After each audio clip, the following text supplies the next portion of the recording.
Alors, voilà que Victis nous offre un très intéressant jeu à propos de la conquête de l'Empire Inca. C'est les Pizarro et le designer a été Philippe Hardy.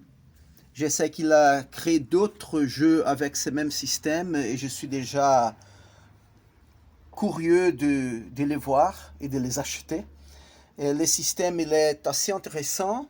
Et on a une carte stratégique. Celle-là, c'est la carte du Pérou, de l'Empire Inca. Ici, on a Cusco.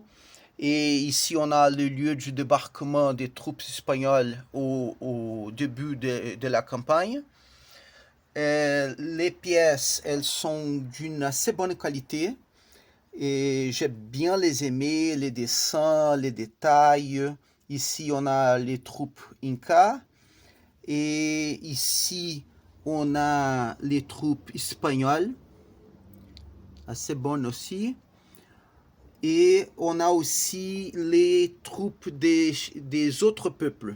Alors, les autres peuples peuvent combattre pour les Incas ou de l'autre côté pour l'Empire espagnol. À ce moment-là, dans ce jeu, seulement les Espagnols peuvent recruter les autres peuples. Ça a déjà changé ici. Très bien. Ici, il y a les tables d'alliance, mais ça n'a pas une grande importance, vous allez le voir. Alors, la carte stratégique, si les mouvements sont assez simples, et, et si alors on a une grosse bataille, alors on prend les troupes et on les amène ici, à carte tactique, qui sert aussi pour les situations de siège. Ici, on a une bataille rangée. C'est la deuxième grande bataille rangée de ces jeux-là. Et si les Espagnols la perdent, ça sera vraiment terrible parce que les Espagnols, c'est assez cher pour acheter de nouvelles troupes espagnoles. Et un spécial la cavalerie et l'artillerie. Et pardon, mon accent brésilien il n'est pas assez bon. Et je n'étudie pas le français depuis plusieurs années. Alors, bon. Mais avant la bataille, après les mouvements, on ne peut pas oublier de voir la table d'usure et désertion. Et au début de la bataille, on a quelque chose d'intéressant comme les événements et aussi ces pièces qui peuvent être utilisées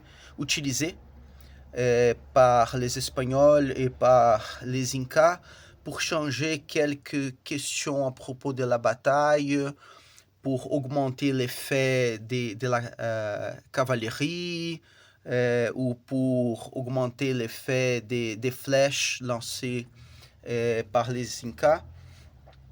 Alors, en général, j'ai assez aimé les systèmes, mais il faut faire attention, par exemple, aux règles, pardon. Aux règles. Et si on voit ici, il semble que les chefs n'ont pas beaucoup d'utilité. On parle assez peu à propos des chefs, mais si on regarde bien les règles, on voit qu'ils sont très importants dans certains moments, un spécial pendant la bataille. Alors, il ne faut pas oublier cela. Par exemple, les Espagnols ils sont en train d'être attaqués ici. Et pour contre-attaquer, il faut avoir des chefs.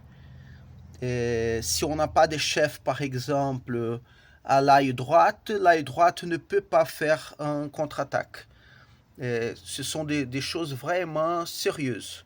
Alors, je crois que c'est intéressant de mettre quelque chose comme ça à la fin de cet espace dédié au chef.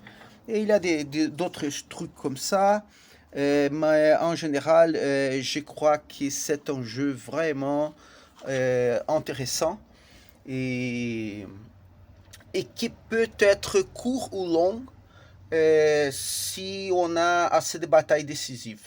Dans ce cas-là, les Incas, ils sont en train d'essayer la deuxième bataille décisive. Ils ont perdu la première, mais ils ont eu du temps pour se reconstruire. Et alors, on va voir ce qui va se passer ici. Alors, Monsieur Philippe Hardy et Vaevictis, merci beaucoup pour cette expérience. À la prochaine.